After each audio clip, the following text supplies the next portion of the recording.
For 5 decades, the world watched Dr. Phil McJarry hand out advice on love, loyalty, and what makes a marriage survive.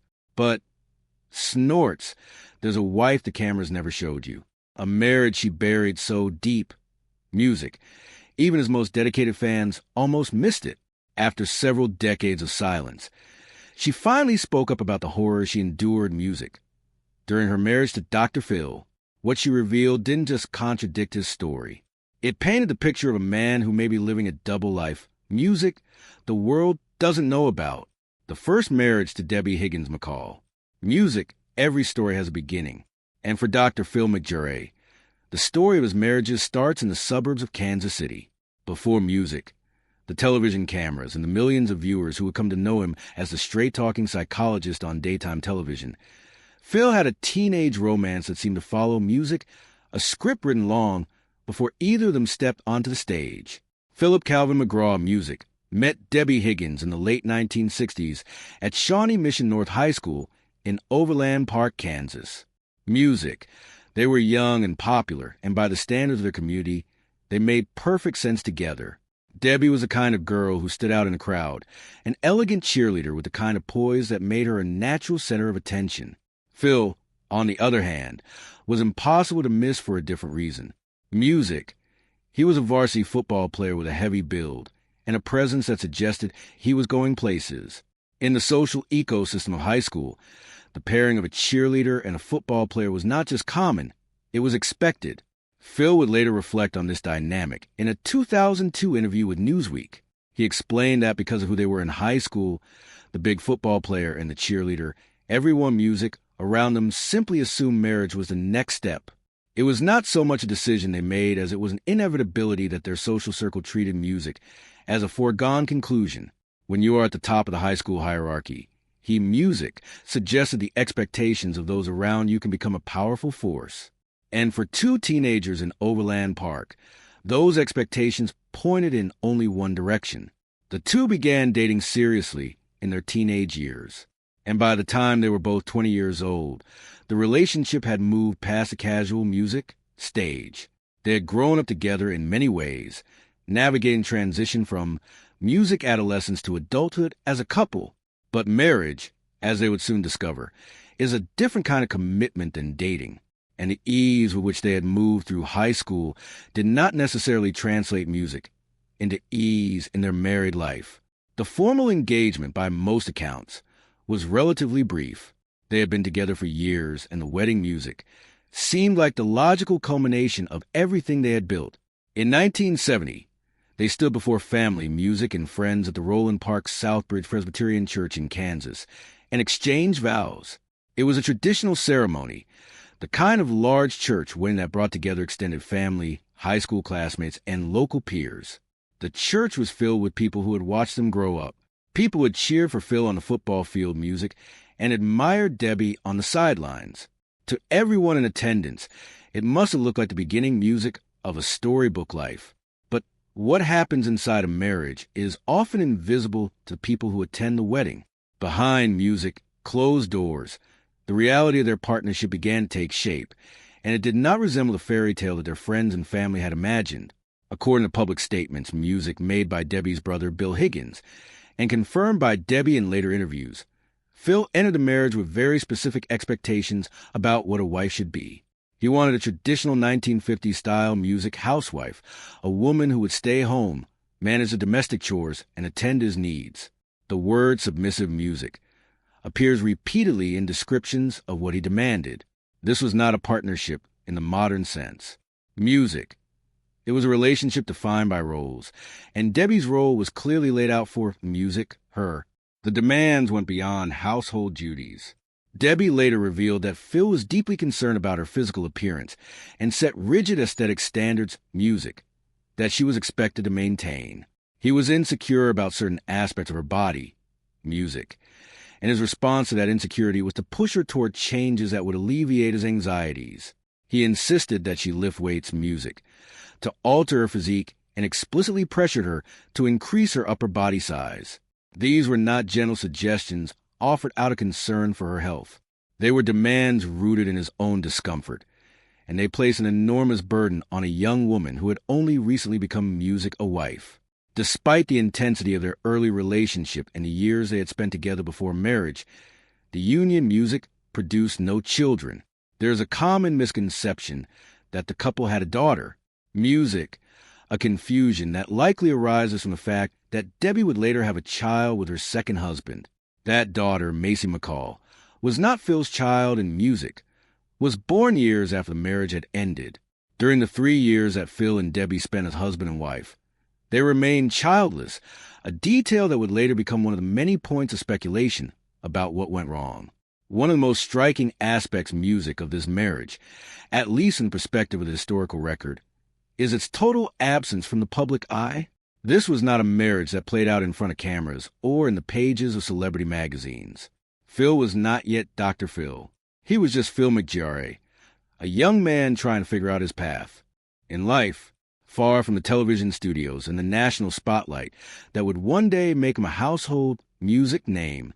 Their marriage existed in a private sphere, known only to those who lived in Overland, Music Park, and the surrounding community. However, the truth behind the marriage was far more complicated, music, and troubling. The marriage had ended for reasons that went beyond the usual incompatibilities. Music.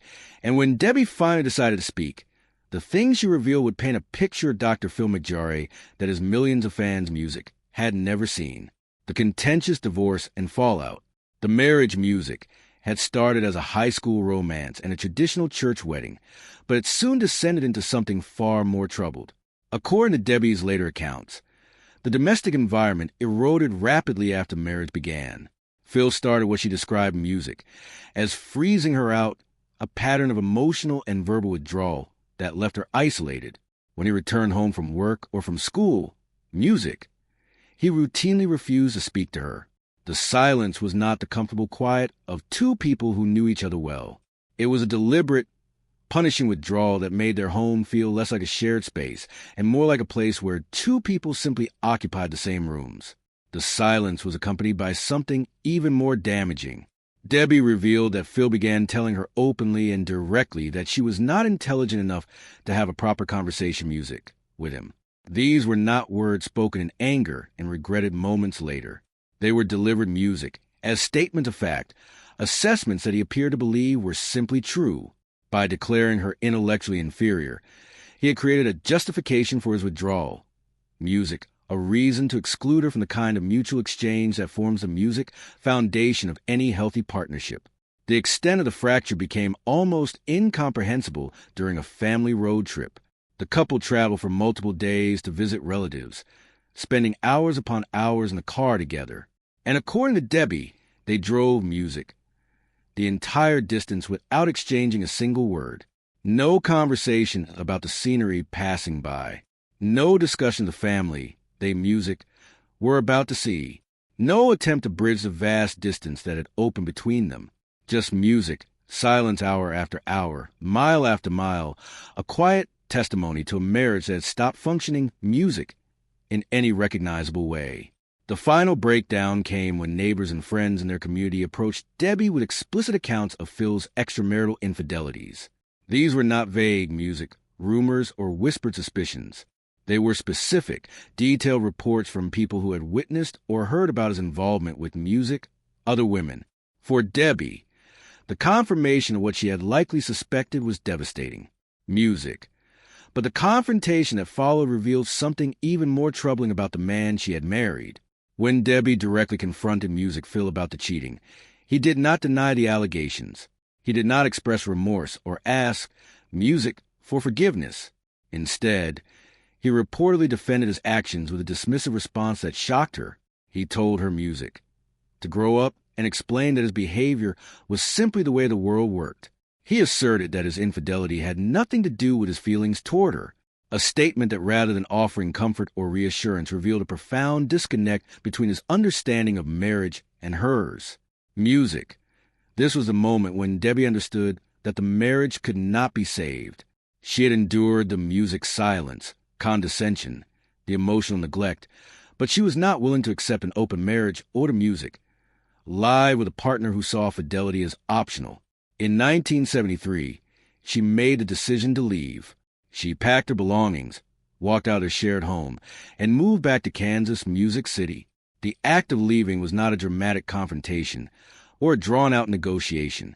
It was a quiet acknowledgement that the marriage had music, failed, and that staying would only prolong the unhappiness. The legal dissolution that followed music took an unusual form. Rather than proceeding through a standard divorce, the couple's marriage ended in a formal annulment-like structure finalized in 1973. This legal distinction effectively erased the structural validity of their union after 3 years, treating music as if it had never been properly valid in the first place. The details of why they chose this path remain unclear, but the outcome was clear enough. The marriage was over, and legally it had been undone in a way that went beyond the usual music dissolution. The financial settlement, such as it was, reflected the circumstances of the time. Phil was a young student with minimal assets. Music. There was no massive financial payout, no complicated alimony structure, and no bitter battle over property division. Music. The split was legally clean, settled between two people who had very little to divide. But the music, emotional toll was something else entirely. For Debbie, the marriage had been a painful experience music that left her with scars that would take years to heal. For Phil, it was a chapter he would later try to rewrite. Decades music later, when the media unearthed the marriage and began asking questions, Phil offered a narrative that bore little resemblance to Debbie's experience. In a 2002 interview with Music Newsweek, he dismissed the marriage as a peaceful mutual realization. He claimed that they had never had a music crossword and that they had simply sat down together and asked themselves why they had done it. The implication was clear. The marriage had been a youthful mistake, a decision made without enough thought, and its end had been amicable and mutual. Music Debbie, upon reading these words, was furious. She had kept quiet for decades, respecting a private agreement and hoping to move on with her life. Music. But watching Phil portray himself as a relationship guru while whitewashing his own history of domestic control and unfaithfulness was more than she could tolerate. Music, she decided to go public, giving a major interview in which she presented her own version of events. She stated that she had remained silent for years, music, out of a sense of discretion, but that she felt compelled to speak because the public deserved to know the truth about a man who positioned himself as an authority on relationships. Debbie Higgins McCall lived a quiet life after the divorce, working as a film editor and building a new existence far from the public eye. She did not seek the spotlight and did not appear to harbor any music desire for revenge, but she also never altered her factual account of the marriage. In 2014, E.B. passed away from music cancer. She was survived by her family, including the daughter who had been the subject of so much public confusion over the years. Her death meant that her story would no longer be told by her directly, but music, the account she had given, remained on the record, a counterpoint to the polished narrative that Dr. Phil McJarry had presented to the world. The divorce from Debbie was not the end of Phil's music, personal life. Of course, it was the beginning of a new chapter, one that would introduce him to a woman who would become his partner for the next 5 decades. But the questions music raised by his first marriage would follow him, resurfacing every time he offered advice on relationships to his millions of viewers. Phil's marriage to Robin. The dissolution of Phil McJarry's first marriage left a void, and it did not take long for someone new to fill it. His music. Sister Brenda played the role of matchmaker, introducing him to a woman named Robin Jo Jameson. The music timing was significant. Phil was in the process of extricating himself from his marriage music to Debbie, and the annulment was still fresh when he met Robin. The first encounter by Robin's own account was not particularly impressive. Phil was not feeling music well and came across as less than friendly, but he made up for it the following night for first date that was anything but ordinary. He had earned his pilot's license at just 16 years music.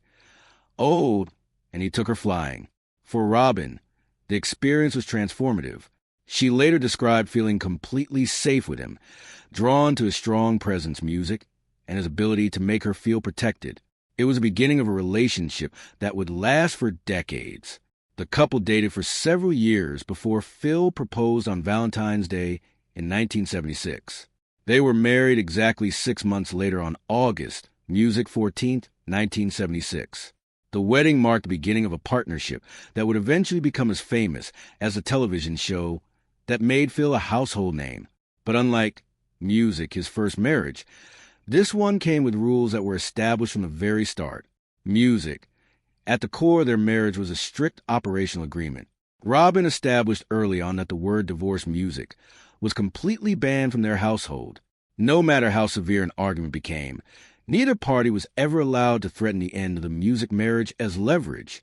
Phil later elaborated on this arrangement, explaining that they made a decision early in their relationship that the relationship itself was never music, the stake for which they were playing. The idea of divorce was simply off the table. It was not a word that was spoken, not a possibility that was entertained. This rule would become a defining feature of their marriage and a point of fascination for those who followed their public lives. The couple had 2 sons together, Jay and Jordan, Music, and built a life that would eventually place them at the center of American pop culture, music. But the public nature of their relationship came with a prize.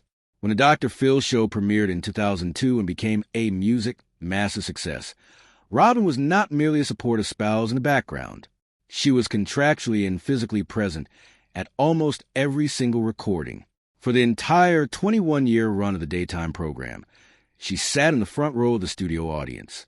At the end of every episode, she walked off stage hand in hand with Phil. This constant visibility was unusual for the spouse of a talk show host, and it invited scrutiny that would only intensify over time. The scrutiny took many forms. Critics and former employees, frequently Music, accused their public marriage dynamic of being a highly manufactured corporate brand designed music, not to reflect an organic relationship, but to sell self-help products. The argument was that the McGraw had packaged their marriage as a product, a symbol of stability music, that could be marketed alongside Phil's advice on relationships. The constant Music presence on the set, the hand-holding at the end of each show, and the carefully curated Music public image, all of it, in the view of critics, served a commercial purpose rather than an authentic one. Online critics and tabloid media went further, proposing what might be called a vigilance theory. Because Phil's first wife had raised allegations of infidelity, some observers hypothesized that Robin's constant presence on the television set was not music and expression of affection, but a calculated effort to watch him closely. The theory suggested that she was monitoring him, keeping him under surveillance to prevent a repeat of the behavior that had ended his first marriage. There was no direct evidence to support this claim, but it persisted in the darker corners of celebrity gossip, Music, fueled by the contrast between the couple's polished public image and the messy history that Debbie had revealed, Music. But the accusations and rumors that plagued them suggested that not everyone believed the story they were selling, and the struggles that followed were not limited